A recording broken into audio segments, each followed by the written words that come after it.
What's up, y'all? Welcome back to another episode of Real Food and Gum Flaps with Lace Flowers, founder of Empire Kitchen.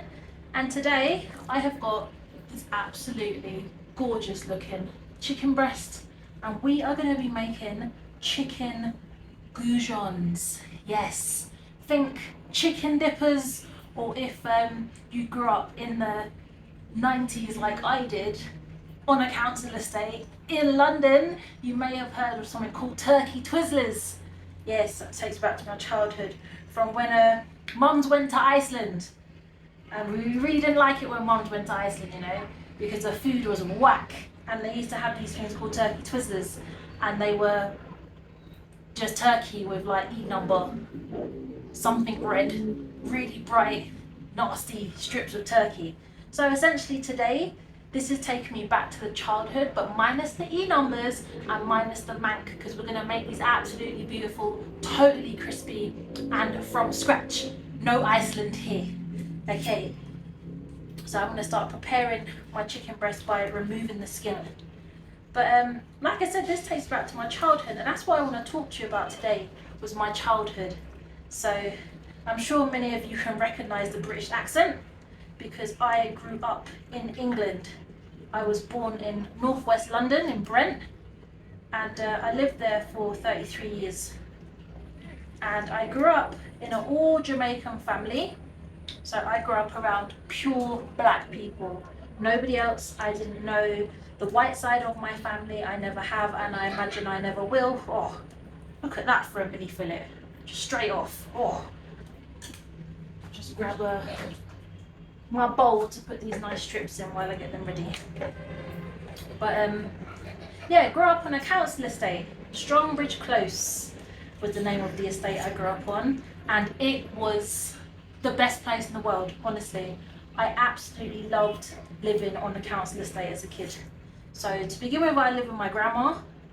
We lived down the bottom, so let me just give you a bit of location, geography of the estate. So we had up the top, there was one road that came in and it took you up the top, and then it was like a massive cul-de-sac, because there was a whole estate on there, but it was just us.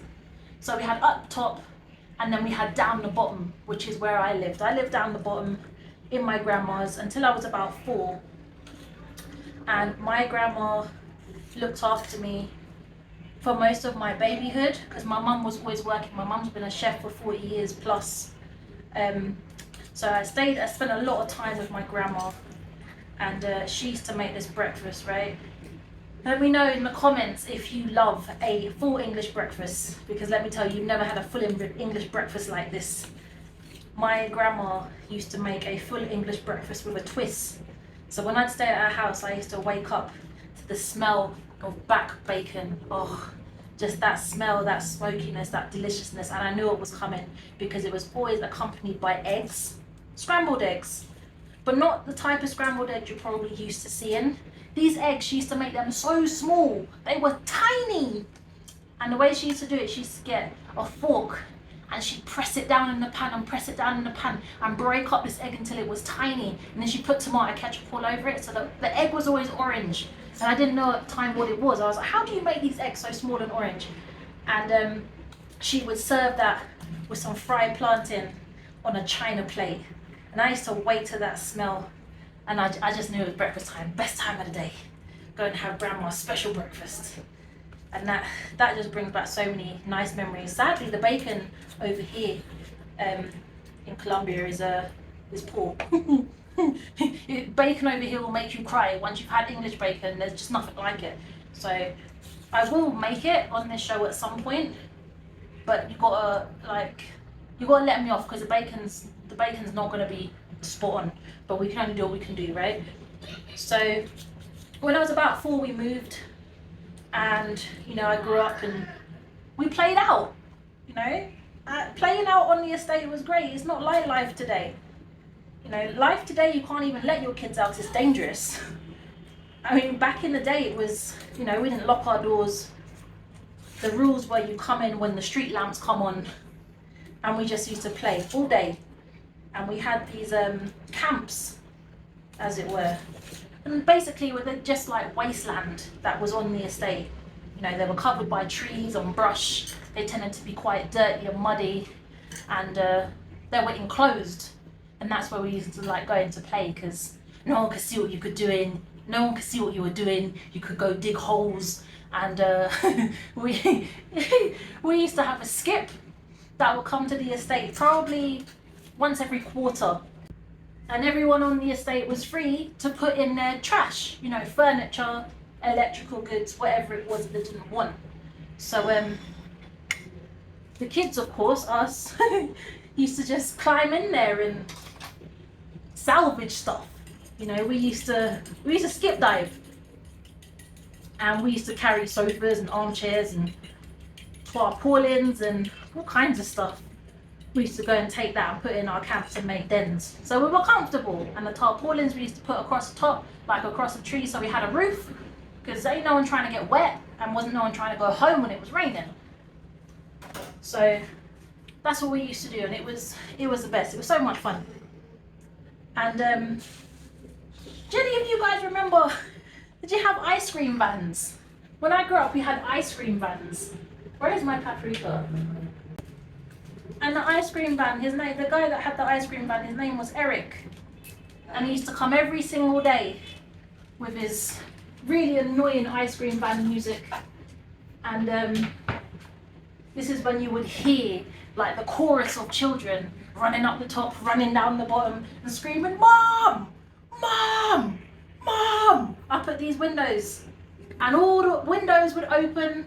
It was only 3 stories, and all the windows would open, and the kids go, "Mum, the ice cream man's here." You know, like Mum couldn't hear it. Like the whole estate could hear the ice cream van. Mum already knew the ice cream van was here, but we were calling out, "Mum, Mum, Mum! You know, give us 50p, give us £1 to get a 99er or a witch's hat or a screwball." Or if you were feeling posh and you were feeling grown up, you would get a Magnum. That was the most expensive ice cream, and it was lovely. So we used to have this, you know, this shower of 50p's and pound coins dropping out of the sky, and then we'd have to go looking through the grass to try and find them. And then we'd go up to the ice cream van and we'd see Eric, and he would always give us like extra bubble gums and stuff. Good times. And you know, when times were hard, and we'd scream up at the window and say, "Mom, Mom, you know, if you've got don't forget the garlic." Your mum would say, "Do you know, I haven't got any change, babe. I haven't got any money." And we'd be like, "Oh no, can't get no ice cream." But then mum would have been to Iceland, because it wasn't just turkey Twizzlers we got from Iceland, right? Mum would be like, "Oh, don't worry, there's chalk ices in the fridge." And I was like, "Oh, what? Chalk ices? Nobody liked chalk ices, man. They were like, it tastes like freezer burn and cardboard. Didn't taste of nothing." Just get a plate for my lovely goujons once they're done. But like some really thin, nasty chocolate that tastes of nothing. And that's what we had to have when times were hard. Or I don't know if you remember Mr. Freeze, the Freezy Pops. We used to have them as well. Like my little helpers just getting ready to help. There we had Mr. Freeze as well. They were significantly better, and they're about 20p each. Good times. And I had the best friends. The best friends lived on that estate. No, we were all colours. Just dip some of those, darling. Okay, we were white, we were black, we were mixed raced. We were all the things. But it didn't matter. Nobody cared what you looked like. We just got on with it. We were all ages, you know, from about 7 or 8 all the way through to about 16, maybe even 18. Thank you. And in the summer, because you know in the summer in England it's always bright until about 10 o'clock at night. So in the summer we used to play this game called Pom Pom 1 2 3. Let me know if you know about Pom Pom. We used to play Pom Pom 1 2 3, which is basically, for those who are uninitiated and don't know, Pom Pom 1 2 3 is like, it's like elevated hide and seek. This is hide and seek for posh kids, grown up kids. So basically what we do, we had out on the estate, we had this big green down the bottom, and there was car parkings, and there was the cage. The cage was like outside my window, and that was like a football place where you could play football. And there was also this little really sad climbing frame up a little hill, and just down the little hill you could see this lamppost from my house, and that was the Pom Pom 123 lamppost. So when it was time to pom pom, we used to do eeny meeny miny mo, or one of those it dip do things to pick who was it, and whoever was it would have to go to the lamppost and they'd have to count to about 100, because we've gone past 10, we're old enough to do that, and there was no way you were going to hide in a good spot in 10 seconds. So you had to count to 100 at the lamppost, and all the other kids would run and hide. And you could hide anywhere, because the point was you had to get back to the lamppost and touch it and say, Pom Pom 123, I see so and so wherever they are coming towards me. Or you had to get to the lamppost first and say, Pom Pom 123 home. And basically you won, you're safe. You can sit down, cotch and wait for everybody else to come back. And whoever got caught first, saying Pom Pom 123, I see whoever, then that was the next person who was going to be it and do the counting. And it was stealth. We used to be crawling around in the grass and commando crawling, all because we were trying to get back to the lamppost. And you could do that in stages. Once you've hidden, you make your way out of the hiding place where you've got to stay hidden to get back to the lamppost. And it was the best game ever. And that's what we used to do. We used to play that until the lamppost came on, and then it was time to go home.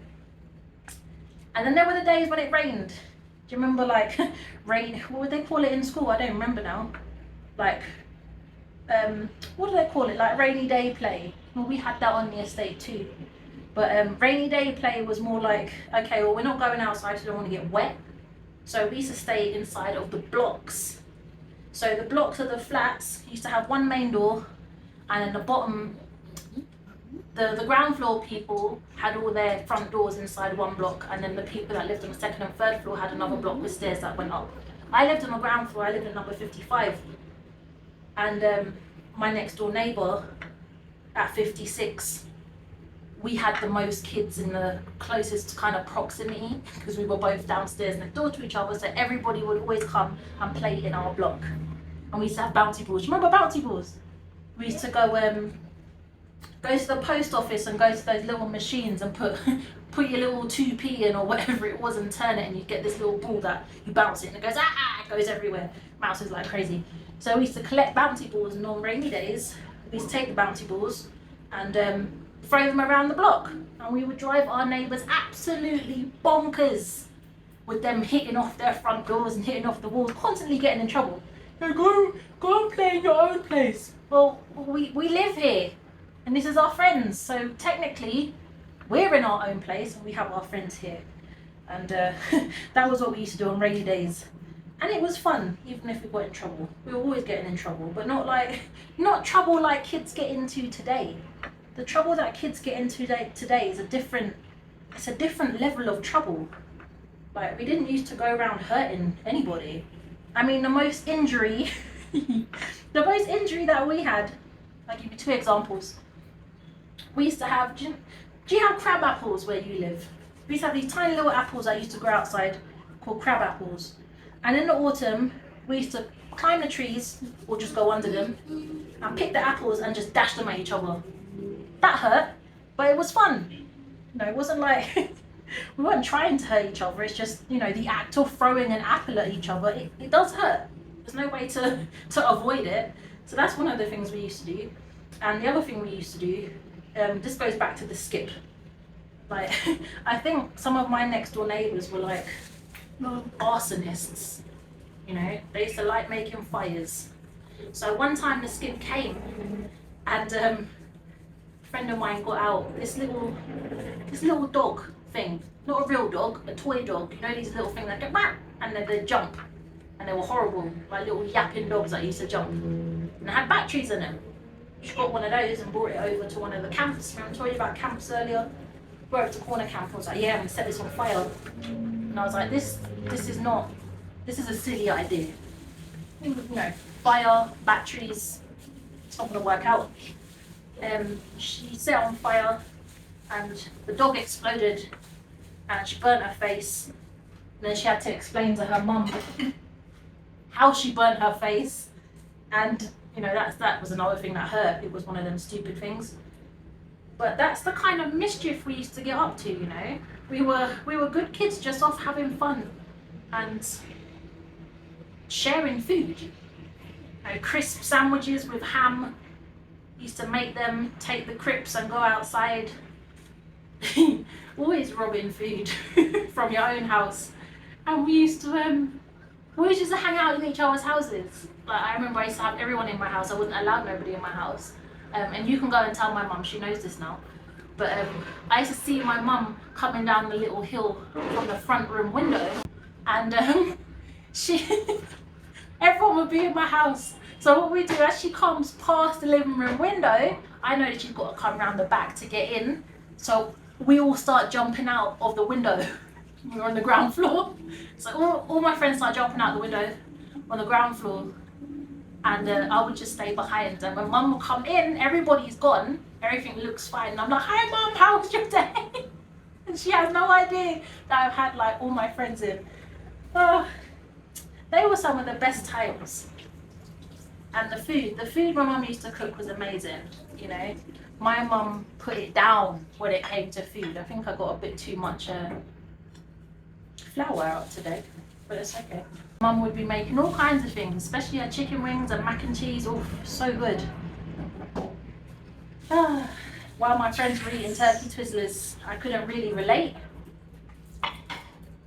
But what I didn't realise at the time is that I was already learning so much about food and community just from how I grew up. Around the food that I grew up with my mum and my grandma, and the community that I was lucky enough to have grown up with when I was on that estate. Honestly, it was the best time of my life. And you know, people often will stigmatize or say, oh, you know, if you grew up on a council estate, you must be poor or you must be rough or whatever they want to say. But honestly, being there taught me so much, and I was so happy. And what eventually happened to the estate and the reason why I left actually completely broke my heart. I'm not going to tell you about that in today's episode because it's another big story, and I need to fry my goujons in the world's mankiest pan. You see this? Yeah, this is my frying pan. It doesn't even have a handle anymore. So if anybody wants to replace this, I am putting my Amazon wish list in the description and the comments, and I will be really grateful to anyone that wants to replace the mankiest pan in the world. But do you know what? Do you know why I like this pan? Because it's deep, it's great for so many dishes, and it actually comes with a glass lid. So I've been holding on to it. It's a ceramic-y style pan, but it really needs to go. So yeah. Manky pan is going to be here with me until one of you lovely watchers or listeners replace it for me. And when you do that, I'm going to shout you out on social media, and I'm going to do an unboxing video just for you. And then I'm going to use it in a podcast, of course, and I'm going to shout you out all over again and give you big props for replacing old faithful manky pan. So that's where I'm going to leave it for today, because it's going to get noisy in here. So these are my lovely goujons that me and my little helper have just got ready. So we're going to fry them up. They're going to be super crispy, and I'm going to serve them with a salad and maybe some sort of hand cut fries or something. I'm not entirely sure yet, but I'll figure it out. But this is definitely reminding me of the good days on Strongbridge Close on that estate at the moment. And this is how I carry my childhood, good times, community and family essentially with me, is by recreating dishes that remind me of home, that remind me of family, that remind me of where I came from. And that's why I never feel homesick. Never feel homesick, no matter where I've been or how long I've been away. I've never felt homesick, because this is how I carry home with me. If you'd like to read the first chapter for free of Nourished to Lead, my narrative cookbook, then you can go ahead to my website, everything's in the comments, and go and download that right about now and have a good old read. And if you'd like to support the channel, because you love what you're hearing and you would love me to continue carrying on making this content for you, then please go ahead and buy me a chai. I know it says buy me a coffee, but I don't drink coffee. I do love chai. And don't forget, Manky Pan is waiting for someone to just replace the damn thing already. So I will see you in the next episode of Real Food and Gum Flaps. And until then, take care and keep eating great food.